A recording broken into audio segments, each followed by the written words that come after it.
At the gates of Ayodhya, death itself had come to call. Lord Yamraj, the god of death, the lord of Dharma, the inescapable sovereign of all souls, stood at the entrance of the most sacred city on earth. He had not come as an enemy.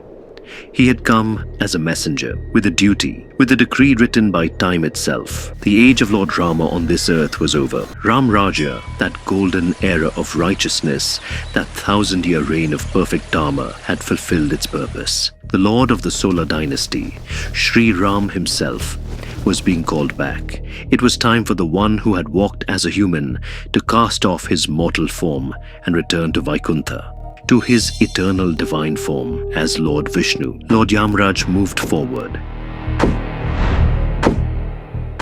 He crossed the outer boundary of Ayodhya. He approached the grand palace.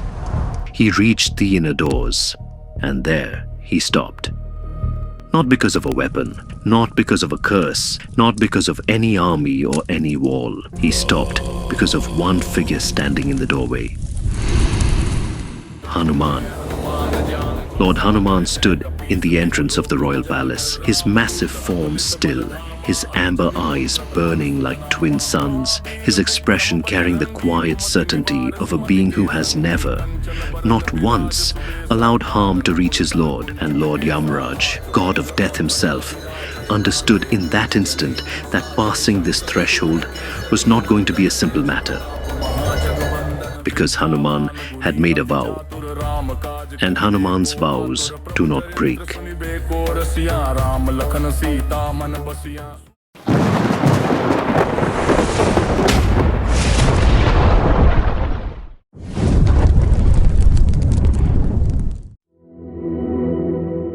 To understand why Hanuman stood at that door, you must understand what he was.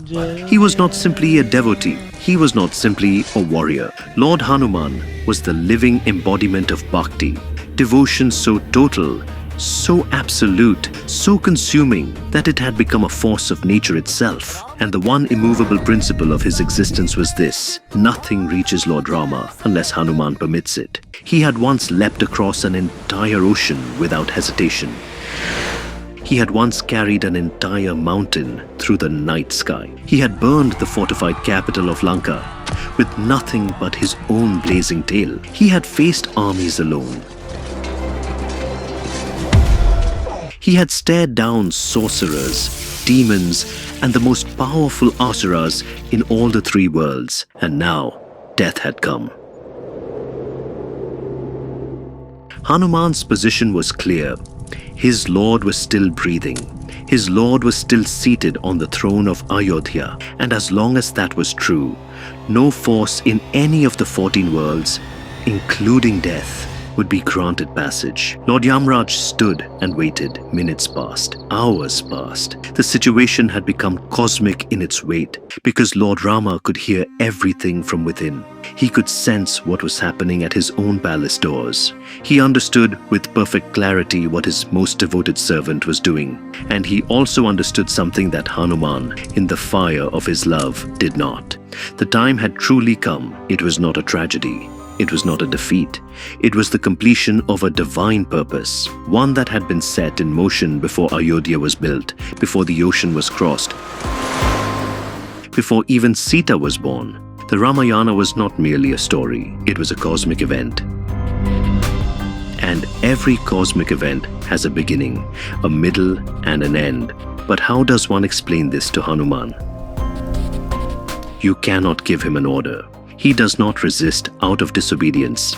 He resists out of love. And love, as any devotee knows, does not respond to arguments.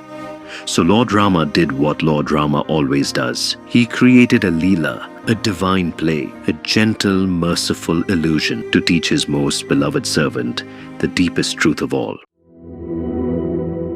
Lord Rama was seated in the royal court. The atmosphere was serene, courtiers assembled, ministers in attendance, the lamps of Ayodhya casting their warm golden light across the marble floors. Lord Rama glanced at Hanuman, and then, slowly, deliberately, his signet ring slipped from his finger. It struck the floor with a sharp, ringing note. It rolled. It reached a narrow crack in the marble, and before anyone could move, it disappeared into the darkness below. Lord Rama spoke, his voice carrying the perfect calm of the ocean's depths. Hanuman, my ring. Fetch it for me. Hanuman did not pause. He did not question. The Lord's word was the entirety of his universe. He compressed himself, smaller and smaller, until he was no larger than a bee and slipped into that narrow crack in the floor. He expected to find the palace foundation, some dark earth, some stone, and the glint of gold somewhere nearby. But the crack did not end. It kept going. Down through the marble, down through the foundations of Ayodhya, down through the living rock, down through the deep strata of the earth itself. The air around him changed, first cool, then warm, then carrying a strange metallic weight, the smell of ancient stone and something electric. Hanuman kept descending, and then he landed. The ground beneath his feet was smooth, the air was still, and the darkness was not total. It was lit by a soft, pulsating glow emanating from the jewels embedded in the hoods of enormous serpents coiled along the walls and ceiling. Blue light, green light, the faintest gold. This was Nagaloka, the ancient subterranean kingdom of the Nagas, a realm as old as the earth itself, existing in a layer of creation that most mortals never see, never touch, never even imagine. Time moved differently here. The air carried the weight of uncountable ages. Hanuman moved forward, his gada in hand, his eyes sweeping the vast cavern, and then he saw it. At the center of the great cave, Vasuki, king of the Nagas, ancient beyond measure, coiled in perfect stillness. His enormous form both terrifying and magnificent, the jewel in his hood casting a steady, deep light across the chamber. Hanuman approached without fear. I am the servant of Lord Rama of Ayodhya. His signet ring fell into this place. I have come to retrieve it. Vasuki did not answer immediately. His great eyes, liquid, fathomless, carrying the memory of time itself, regarded Hanuman with something that was neither surprise nor amusement, something older, quieter. He inclined his massive head slowly toward the center of the cave. Hanuman turned. At the center of Nagaloka, in the deep glow of serpent light, stood a mountain, not of stone, not of earth, a mountain of rings, gold rings, signet rings, each one identical, engraved with the crest of the solar dynasty, carrying the name of Lord Rama in the ancient script of Ayodhya. Tens of thousands, perhaps hundreds of thousands, piled in a great gleaming mound that rose from the floor of the cave all the way to its ceiling.